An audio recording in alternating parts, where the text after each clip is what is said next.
Welcome friends. Today I am going to discuss the sterilization and disinfection procedures. The main objectives of this lecture will be to understand the concept of sterilization and disinfection, the methods of sterilization, and the use of physical, chemical and gaseous agents for sterilization. Dear students, sterilization is defined as the process where all the living microorganisms including bacterial spores are killed. Sterilization can be achieved by physical, chemical or physiochemical means. Chemicals used as sterilizing agents are called as chemisterilants. Disinfection is the process of elimination of most pathogenic microorganisms excluding bacterial spores on inanimate objects. Disinfection can be achieved by physical or chemical methods. Chemicals used in disinfection are called disinfectants. Some methods of disinfection such as filtration do not kill bacteria, they separate them out. Sterilization is an absolute condition, while disinfection is not, and the two are not synonymous. Now, the methods of sterilization. Various methods of sterilization are: number 1, the physical methods including thermal methods, radiation methods and filtration methods. Number 2, the chemical methods, and number 3, the gaseous methods. Heat sterilization. Heat sterilization is the most widely used and reliable method of sterilization, involving destruction of enzymes and other essential cell constituents by using heat. The process is more effective in hydrated state where under conditions of high humidity, hydrolysis and denaturation occurs. Thus, lower heat input is required. Under dry state, oxidative changes take place and higher heat input is required. This method of sterilization can be applied only to the thermostable products, but it can be used for moisture sensitive materials, for which dry heat sterilization at 160 to 180 degree centigrade, and for moisture resistant materials, for which moist heat sterilization at 121 to 134 degree centigrade is used. The efficiency with which heat is able to inactivate microorganisms is dependent upon the degree of heat, the time of exposure and the presence of water. The action of heat is due to induction of lethal chemical events mediated through the action of water and oxygen. Both dry and moist heat is used for sterilization. Dry heat sterilization. It employs higher temperatures in the range of 160 to 180 degree centigrade, requiring an exposure time of up to 2 hours depending upon the temperature employed. The benefit of dry heat includes good penetrability and non-corrosive nature, which makes it applicable for sterilizing glasswares and metallic surgical instruments. It is also used for sterilizing non-aqueous thermostable liquids and powders. Dry heat destroys bacterial endotoxins or pyrogens which are difficult to eliminate by other means, and this property makes it applicable for sterilizing glass bottles which are to be filled aseptically. Examples of dry heat sterilization are incineration, red heat, flaming and hot air oven. Moist heat sterilization. 3 forms of moist heat are used to achieve microbial inactivation. 1. Dry saturated steam by autoclaving. 2. Boiling water steam at atmospheric pressure. 3. Hot water below boiling point. Moist heat sterilization involves the use of steam in the range of 121 to 134 degree centigrades. Steam under pressure is used to generate high temperature needed for sterilization. Steam used for sterilization can be either wet saturated steam or dry saturated steam. Autoclaves use pressurized steam to destroy microorganisms and are most dependable systems available for the decontamination of laboratory waste and the sterilization of laboratory glassware, medium and reagents. Dear friends, now the radiation sterilization. Many types of electromagnetic radiations, for example, gamma rays and ultraviolet light, and particulate radiations, for example, accelerated electrons, are used for sterilization with microbial DNA as their major target. Gamma rays and electrons cause ionization and free radical production, while ultraviolet light causes excitation. Radiation sterilization with high energy gamma rays or accelerated electrons has proven to be a useful method for the industrial sterilization of heat sensitive products. Radiation sterilization is generally applied to articles in dry state, including surgical instruments, unit dose ointments, plastic syringes, and dry pharmaceutical products. Ultraviolet light, with its much lower energy and poor penetrability, finds uses in the sterilization of air, for surface sterilization of aseptic work areas, for treatment of manufacturing grade water, but is not suitable for sterilization of pharmaceutical dosage forms. Gamma ray sterilizers. Gamma rays used for sterilization are usually derived from cobalt-60 source. The isotope is held as pellets packed in metallic rods, each rod carefully arranged within the source. The source is housed within reinforced concrete building with 2-meter thick walls. Articles being sterilized are passed through the irradiation chamber on a conveyor belt and move around the raised source. Ultraviolet irradiation. The optimum wavelength for ultraviolet sterilization is 260 nanometers. A mercury lamp giving peak emission at 254 nanometers is the suitable source of ultraviolet light in this region. Electron accelerators. There are two types of electron accelerator machines.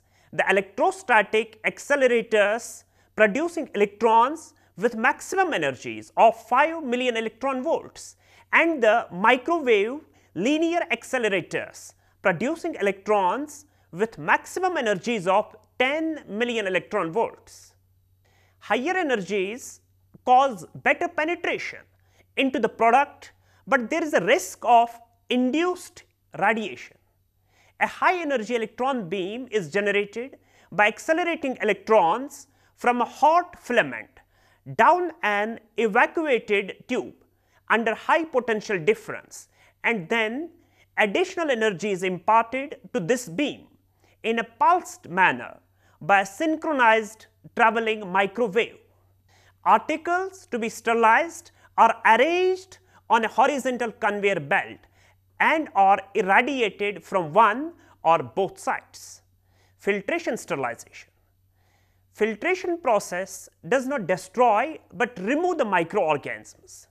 It is used for both the clarification and sterilization of liquids and gases, as it is capable of preventing the passage of both viable and non-viable particles.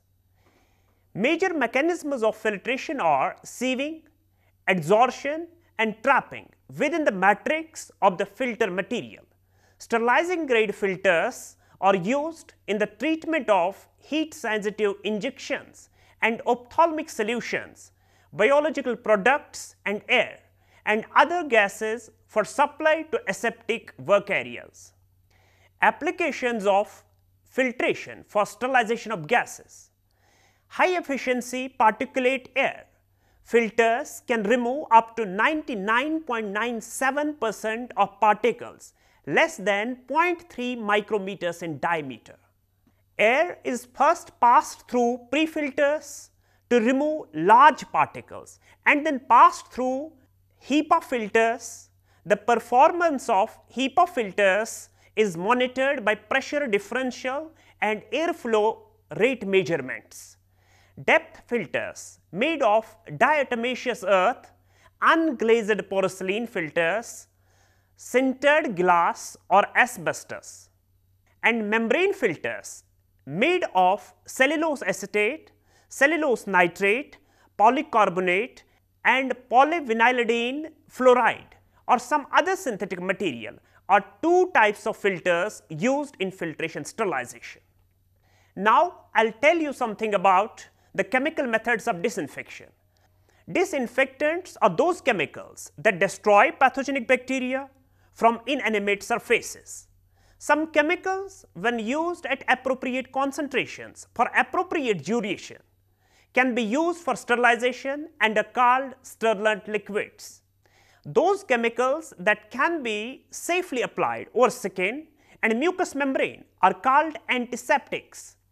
The level of disinfection achieved depends on contact time, temperature, type and concentration of the active ingredient, presence of organic matter, the type and quantum of the microbial load. The chemical disinfectants at working concentrations rapidly lose their strength on standing. Alcohols, for example, ethyl alcohol, isopropyl alcohol and methyl alcohol, dehydrate cells, disrupt membranes and cause coagulation of proteins. Their applications: 70% aqueous alcohol is more effective in killing microbes than absolute alcohol. 70% ethyl alcohol, that is suprit, is used as antiseptic on skin. Isopropyl alcohol is preferred to ethanol and can also be used to disinfect surfaces. It is also used to disinfect clinical thermometers. Methyl alcohol kills fungal spores, hence is used in disinfecting inoculation loops. The disadvantages of alcohols are its skin irritating nature, its volatility and inflammability. Phenols, for example, 5% phenol, 1 to 5% cresol, 5% lysol, a saponified cresol, hexachlorophene, chlorhexidine, chloroxylenol, that is Dettol, act by disruption of membranes, precipitation of proteins and inactivation of enzymes. Their applications: phenols are coal tar derivatives and Joseph Lister used phenols to prevent disinfection of surgical wounds. They act as disinfectants at high concentration and as antiseptics at lower concentrations. They are bactericidal, fungicidal, mycobactericidal, but are inactive against spores and most viruses. They are not readily inactivated by organic matter. The corrosive phenolics are used for disinfection of ward floors and disinfection of bedpans. Chlorhexidine can be used in an isopropanol solution for skin disinfection or as an aqueous solution for wound irrigation. It is often used as an antiseptic hand wash. Hexachlorophene is chlorinated diphenyl and is much less irritant. It has a marked effect over gram-positive bacteria, but poor effect over gram-negative bacteria, mycobacteria, fungi and viruses. Triclosan is organic phenyl ether with good activity against gram-positive bacteria and effective to some extent against many gram-negative bacteria including Pseudomonas. Disadvantage of phenols: it is toxic, corrosive and skin irritant. Chlorhexidine is inactivated by anionic soaps and chloroxylenol is inactivated by hard waters. Halogens, for example, chlorine compounds, chlorine, bleach, hypochlorite and iodine compounds, tincture iodine, iodophores are oxidizing agents and cause damage by oxidation of essential sulfhydryl groups of enzymes. Chlorine reacts with water to form hypochlorous acid, which is microbicidal. Their applications: tincture iodine 2% iodine in 70% alcohol is an antiseptic. Iodine can be combined with neutral carrier polymers such as polyvinyl pyrrolidone to prepare iodophores such as povidone iodine. For hand washing, iodophores are diluted in 50% alcohol. 10% povidone iodine is used undiluted in pre and post operative skin disinfection.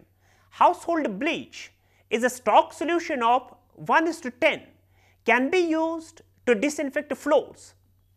Chlorine gas is used to bleach water.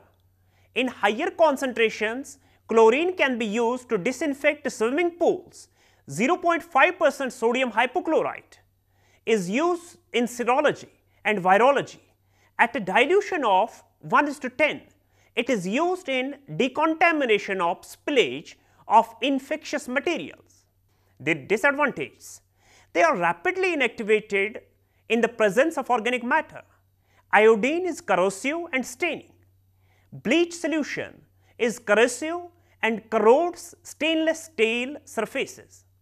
Heavy metals, for example, mercury chloride, silver nitrate, copper sulfate, organic mercury salts, for example, mercurochrome, merthiolate, act by precipitation of proteins and oxidation of sulfhydryl groups. Their application: 1% silver nitrate solution can be applied on eyes as treatment for ophthalmia neonatrum. Silver sulfadazine is used topically to help to prevent colonization and infection of burn tissues. Mercurials are active agents against viruses at a dilution of 1:500 to 1:1000. Merthiolate at a concentration of 1:10,000 is used in preservation of serum. Their disadvantages: mercury chloride is highly toxic and is readily inactivated by organic matter. Besides these chemicals, some other surface active agents like soaps or detergents and aldehydes like formaldehyde, paraformaldehyde, glyceraldehyde are also used in sterilization procedures. Finally, I will talk about gas sterilization. The chemically reactive gases such as formaldehyde and ethylene oxide possesses biocidal activity.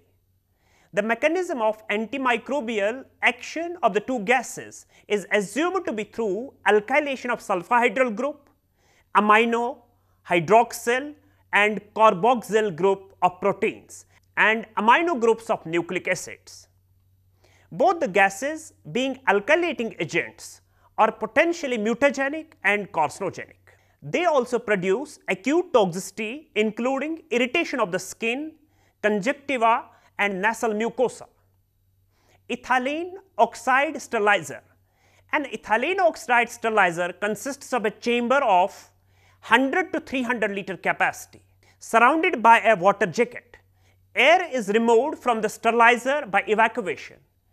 Humidification and conditioning of the load is done by passing subatmospheric pressure steam.